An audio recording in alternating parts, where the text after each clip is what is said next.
E aí, meus queridos, como é que vocês estão? Eu espero que vocês estejam bem se cuidando. Nós vamos dar continuidade à nossa aula de poderes administrativos. Meus queridos, vejam só. Como eu já vim alertando, e essa aula, a aula mais esperada, né? Depois de vocês pedirem tanto por ela, estão aqui justamente para atender os seus pedidos. Veja só, poder de polícia é uma aula essencial para as carreiras policiais. Essencial para as carreiras policiais. Então é preciso que você preste bastante atenção, inclusive nos detalhes e nas classificações que nós vamos apresentar aqui, tá certo? Veja só, em relação aos outros poderes, você via que todas as vezes que a gente falava de um poder administrativo, a gente se reportava à estrutura interna da administração pública. Então, por exemplo, no poder disciplinar, no poder hierárquico, aí a gente fez uma tabelinha de hierarquia, que alguém manda, que alguém mandava. No poder disciplinar, significa que alguém que está numa condição superior pode aplicar uma penalidade a um servidor público, ou seja, interno da administração pública, que está numa condição hierárquica inferior. Pois bem, no poder de polícia, ele tem um diferencial. Qual é o grande diferencial do poder de polícia? É que ele tem a prerrogativa de restringir e condicionar o exercício de atividades privadas. Esse aqui é o grande diferencial. Atividades privadas. Então, por exemplo, se eu tenho uma instituição, por exemplo, nesse momento agora é de pandemia, eu tenho uma instituição que há a determinação de que seja respeitado o distanciamento social, que haja a distribuição de álcool gel, que você, além disso, use máscara. O poder de polícia atua exatamente nessa restrição e nesse condicionamento. O que é isso? Ele está dizendo, olha, para que determinada atividade seja desenvolvida, só pode acontecer isso com cumprimento de determinadas condições. Então é preciso que você cumpra o distanciamento social, é preciso que você cumpra o uso de máscara, é preciso que seja distribuído o álcool gel. Veja, aí há o quê? Uma restrição ou condicionamento de uma atividade privada. Isso é o exercício do poder de polícia. O poder de polícia, portanto, nada mais é do que a limitação, a restrição, o condicionamento de uma atividade privada, seja aqui o funcionamento do cursinho, seja o funcionamento de uma lanchonete que precisa respeitar as normas sanitárias, seja o funcionamento de um restaurante que também precisa respeitar as normas sanitárias, entendeu? Para que determinada atividade econômica, empresarial, por exemplo, uma atividade privada aconteça, ela precisa respeitar determinadas condições ou determinadas restrições. E é aí que funciona o poder de polícia, que pode inclusive interditar um estabelecimento comercial que esteja desrespeitando essas normas. Então vamos lá, imagine a seguinte situação. E é preciso que você preste atenção, porque nós já estamos entrando na questão do devido processo legal. Você tem um estabelecimento comercial, um restaurante, seu restaurante está lá, vento em polpa, é um sábado à noite, então muitos casais, namorados, marido e mulher, jantar romântico. Pois bem, o cara da vigilância sanitária entra no seu estabelecimento comercial e vê que na sua cozinha você está desrespeitando as normas sanitárias. E aí? E aí? Ele pode interditar o seu estabelecimento, sem permitir que você, proprietário do estabelecimento, tenha direito ao devido processo legal, tenha direito à defesa. Ele pode fazer isso? Ou isso seria um desrespeito ao devido processo legal? Ele pode imediatamente, ou veja, o restaurante está lotado de gente, muita gente, vento e polpa. O cara da vigilância sanitária vem e determina a interdição do estabelecimento comercial. Ele pode fazer isso? E aí, o que é que você acha? Ele pode fazer isso. E fazer isso não viola o devido processo legal. Sabe por que não viola o devido processo legal? Porque você pode recorrer. Você, dono do estabelecimento comercial, depois você pode entrar com um recurso administrativo e dizer, olha, o cara não encontrou isso não, naquele momento isso não aconteceu. Violar o devido processo legal, na verdade, seria impedir que você pudesse recorrer daquela decisão. Entendeu? Então vamos lá. O que é o poder de polícia? O poder de polícia é a prerrogativa de restringir é limitar ou condicionar, dar condições para o funcionamento do exercício de atividades privadas. Pois bem, atividades privadas. Pronto. E quais são os sentidos, né? Quais são as possíveis classificações do poder de polícia? Temos aqui uma classificação, sentido amplo ou sentido estrito. Em sentido amplo, o poder de polícia envolve tanto a atividade legislativa quanto a atividade administrativa. Então eu tenho atividade legislativa e atividade administrativa. Enquanto que no sentido estrito, poder de polícia é apenas a atividade administrativa. Então, sentido amplo, legislativa e administrativa. E no sentido estrito, apenas a administrativa. O que é o devido processo legal, no caso do poder de polícia? O devido processo legal, no caso do poder de polícia, é justamente a possibilidade de você poder se defender de alguma atuação do poder de polícia. Então, veja bem, você está na sua casa ouvindo o som e o som está super alto. A polícia vai lá e determina que você baixe o som. Aquilo é o poder de polícia. Você está desenvolvendo uma atividade privada da sua casa, na sua intimidade. E a polícia vai lá e manda parar. Olha, abaixa o som. Se caso você não abaixar o som, eu vou pegar esse som, vou apreender o seu som. Pois bem, isso é poder de polícia. Agora, é possível, na execução do poder de polícia, que o ente representante do Estado faça isso sem respeitar o devido processo legal? Não, não pode. Mas entenda o que é o devido processo legal. Você está no seu estabelecimento comercial, seu estabelecimento comercial está funcionando e ele flagra que você está violando alguma norma, ele pode interditar e vai oportunizar que você possa se defender. E isso é dar o devido processo legal. Mas você vai se defender com o seu estabelecimento comercial já interditado. Aí você vai dizer, mas espera aí, eu estou saindo no prejuízo. Não, você tem que arcar com esse prejuízo, porque o seu estabelecimento está fechado. Lembra que quando a gente falou logo nas nossas primeiras aulas, nós temos um supraprincípio chamado supremacia do interesse público, que o interesse público se sobrepõe ao interesse privado. Então, se o rapaz da vigilância sanitária chega no seu estabelecimento e viu que você está desrespeitando as normas sanitárias, é por causa da supremacia do interesse público que ele vai poder interditar o seu estabelecimento. Deu para entender? Seguindo, competência sobre o poder de polícia. Aí você precisa dividir. Competência para quê? Competência para legislar ou para fiscalizar? A competência para legislar é aquela dos entes determinados pela Constituição Federal. Então, por exemplo, se eu tenho uma matéria de índios, quem é que tem competência para legislar sobre isso? A União. Se eu tenho uma matéria sobre subsolo, quem é que tem competência para legislar sobre isso? A União. Mas para fiscalizar? Não. Para fiscalizar o sistema de cooperação entre as esferas, ou seja, qualquer ente pode. Então vamos lá. O que é que eu estou querendo dizer? Imagine a seguinte situação. Competência para legislar. A Constituição Federal vai dizer se nessa matéria, quem tem competência para legislar? Se é a União, se é o Estado, se é o DF ou se é o município. A Constituição Federal é que vai determinar isso. Quem é que tem a competência para fiscalizar. Agora, professor, para legislar, perdão. Agora, professor, e para fiscalizar, como é que eu sei? Todo mundo pode fiscalizar. Todo mundo pode fiscalizar. Então, uma matéria regulada pela União pode ser fiscalizada pelos estados, pelo DF, pelo município? Pode. Uma matéria regulada pelo Estado pode ser fiscalizada pela União, pelo DF, pelo município? Pode. Por quê? Por causa do sistema de cooperação entre as esferas. Deu para entender? Espero que sim. Vamos lá. Quando eu falo em competência, ela pode ser a competência de legislar ou de fiscalizar. E agora eu vou dar situações, vou dar casos concretos. Imagine a seguinte situação.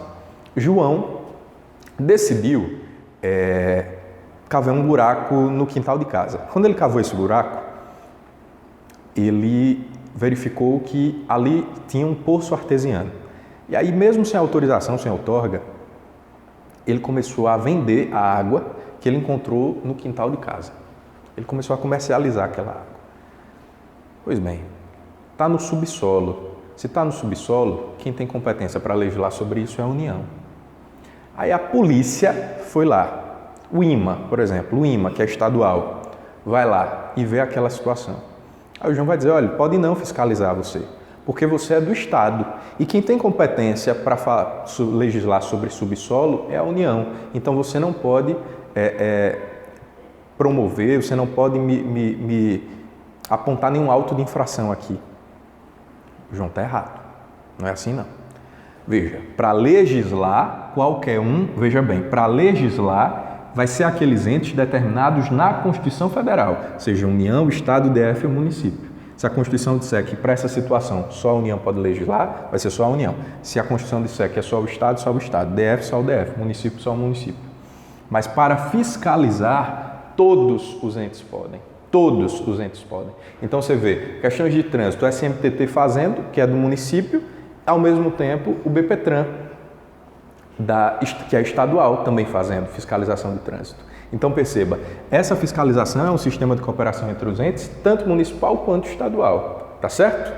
Pois bem, poder de polícia, outra classificação. A gente já viu o poder de polícia na classificação número 1, no sentido amplo, no sentido estrito, e vimos que no sentido amplo, no sentido estrito, o sentido amplo é atividade legislativa, mas atividade administrativa. E no sentido estrito é apenas atividade administrativa. Agora nós vamos para a segunda classificação do poder de polícia. Qual é a segunda classificação do poder de polícia? Poder de polícia originário ou poder de polícia delegado. O poder de polícia originário é aquele desenvolvido pela administração direta. E o poder de polícia delegado é aquele desenvolvido pela administração indireta. Vamos seguir. Poder de polícia, ele pode ser preventivo ou ele pode ser repressivo. Como é que isso acontece? Como é que isso se dá? O poder de polícia preventivo é aquele que acontece antes. Exemplo, eu quero construir uma casa. Para você construir uma casa, você precisa que o Estado, digamos assim, seja o município, né, autorize que você construa essa casa, dê um alvará de construção, por exemplo. Isso é o poder de polícia prévio, né? O Estado vai analisar, o município vai analisar se você está respeitando todas as condições para levantar essa casa. Deu para entender? Agora, se você quer dirigir, você precisa tirar a sua CNH. E aí o que é que vai acontecer? Você vai ter que passar numa prova para ver se você está capacitado para tanto. Isso é poder de polícia preventivo. Então, o que é o poder de polícia preventivo? Nada mais é do que uma autorização, uma anuência, digamos assim, uma concordância prévia, anterior. Então, quando eu falo de poder de polícia preventivo, eu estou falando de algo anterior, antes de você executar. Para que você possa dirigir, antes você precisa passar nessa prova. Para que você construir uma casa, antes você precisa fazer isso. Ter um alvará de construção. Agora, o poder de polícia repressivo é depois. Ou seja, vamos lá, eu estou com o meu estabelecimento comercial desobedecendo determinada norma. Aí você vai ser multado. Pronto, isso é poder de polícia repressivo. O que é isso? Aplicação de sanções administrativas. Então, como é que funciona? Poder de polícia preventivo, ele acontece antes, poder de polícia repressivo, ele acontece depois. Eu preciso que você anote a definição disso. Vamos lá, vamos juntos. Anote aí. Poder de polícia preventivo. Anote aí, por favor. Poder de polícia preventivo. 2 pontos. Vamos lá. Anuência prévia para a prática de atividades privadas. Anuência prévia para a prática de atividades privadas. Abra parênteses e coloque aí. Licença e autorização. Ponto. Licença e autorização. Ponto. Pode ser formalizada através de alvarás, carteiras, declarações, certificados. Como vocês sabem, por exemplo, eu sou advogado. Para poder desenvolver a minha advocacia, meu ofício, minha atividade, né, eu preciso ter uma carteira, a carteira da OAB. Veja, isso é o poder de polícia preventivo. Eu tive que passar numa prova, no exame de ordem, para poder, a partir de então, exercer o exercício da advocacia. Então, o que é que nós temos aqui, por observação? Se eu falo de poder de polícia preventivo, eu falo de uma anuência prévia. Se eu falo de poder de polícia repressivo, eu falo da aplicação de uma sanção administrativa porque algo foi desobedecido anteriormente. Vamos lá. Eu preciso agora que você anote aí a definição de licença e a definição de autorização. Vamos fazer uma distinção entre licença e autorização. Vamos lá. Licença. Escreva aí. É a anuência para usufruir de um direito. É a anuência para usufruir de um direito. Ponto. Ato administrativo vinculado e definitivo. ato administrativo, vinculado e definitivo. Agora anote aí, autorização. O que é autorização? A diferença entre licença e autorização. Autorização, anuência para exercer atividade de interesse particular. Ponto. Ato administrativo, discricionário e precário. Ato administrativo, discricionário e precário. Caso eu esteja falando muito rápido, eu estou falando, só estou podendo falar assim, inclusive porque você aí tem a opção de pausar e repetir para poder anotar. Vamos lá, vamos para a definição de cada um. Poder de polícia preventivo, você anotou aí. É a anuência prévia para a prática de atividades privadas, como a licença e a autorização, formalizada através de alvarás, carteiras, declarações e certificados. Quando você anotou a licença, você viu que licença é a anuência para usufruir de um direito. Ato administrativo vinculado e definitivo. Coloque aí como exemplo CNH. CNH. É vinculado e definitivo? Vinculado, gente, é um ato que é preso à lei. E definitivo é porque ele não é precário. E o que é precário? Né? Precário é que pode acabar a qualquer momento. Um ato precário é que pode acabar a qualquer momento. Então vamos lá. Quando você é servidor público efetivo, isso é um ato definitivo. Quando você é um servidor público comissionado, é um contrato precário. Por quê? Porque pode acabar a qualquer tempo. Diferente de quando é definitivo, que é definitivo. Quando você é efetivo, digamos assim. Tá certo? Pois bem, sigamos agora com autorização. Na autorização você anotou aí. É a anuência para exercer a atividade de interesse particular. Exemplo, um alvará de construção. O alvará de construção de uma casa, o alvará de construção de um mercado, o alvará de construção de um empreendimento comercial. Então, nessa situação eu tenho um ato administrativo discricionário e precário. Por quê? Porque pode acabar a qualquer momento. Pois bem, e o poder de polícia repressivo é o poder que trabalha, né, que atua com a aplicação de sanções administrativas. Beleza? Pois bem, dessa forma, gente, a gente finaliza mais uma classificação de poder de polícia, a terceira classificação de poder de polícia. Então veja aí, o que foi que nós estudamos até agora? Primeira classificação, classificação do poder de polícia em sentido amplo e em sentido estrito. Depois nós vimos a classificação do poder de polícia em sentido originário e em sentido delegado. Depois, acabamos de estudar a classificação do poder de polícia no sentido preventivo e no sentido repressivo. No sentido preventivo, sendo aquela anuência prévia, anterior, que pode ser uma licença, como no caso da CNH, ou uma autorização, como no caso de um alvará de construção, e no sentido repressivo, que é a aplicação de sanções administrativas, ou seja, posterior ao ato, né? Depois que o problema já aconteceu, você vai lá e vai receber uma multa, por exemplo. Tá certo? Taxas. Gente, cuidado. Se na sua prova vier dizendo que você pode cobrar tarifa por causa do poder de polícia, está errado. Se na sua prova vier dizendo que você pode cobrar um preço público por causa do poder de polícia, está errado também. O nome correto do tributo, o tributo que pode ser cobrado por causa do poder de polícia se chama taxa.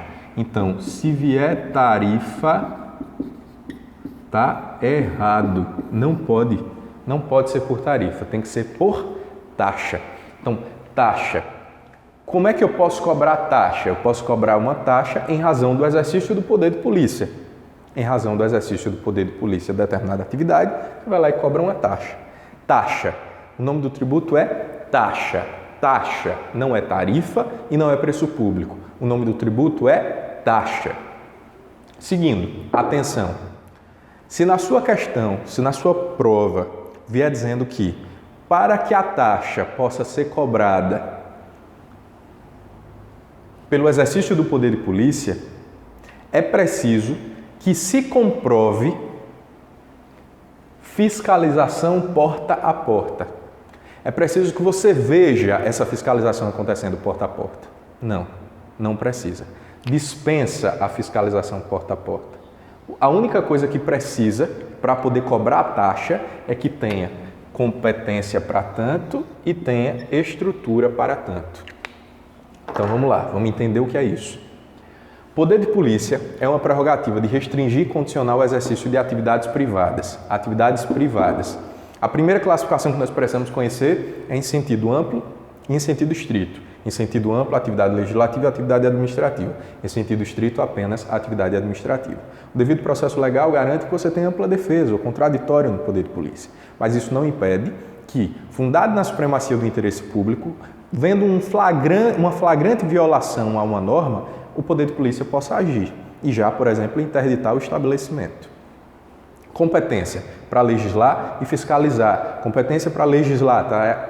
Aquelas determinadas na Constituição Federal. E a Constituição Federal vai dizer se é a União, Estados, DF ou municípios. E para fiscalizar, um sistema de cooperação entre as esferas. Ou seja, a União pode fiscalizar, o Estado pode fiscalizar, o DF pode fiscalizar e os municípios também.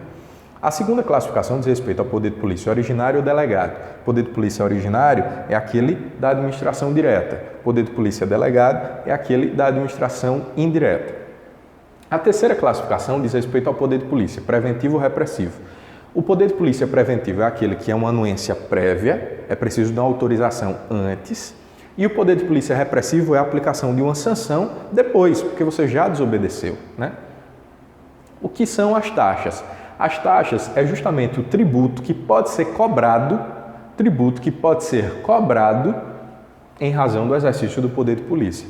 Se na sua prova disser que para cobrar taxa é preciso ter uma fiscalização porta a porta, está errado.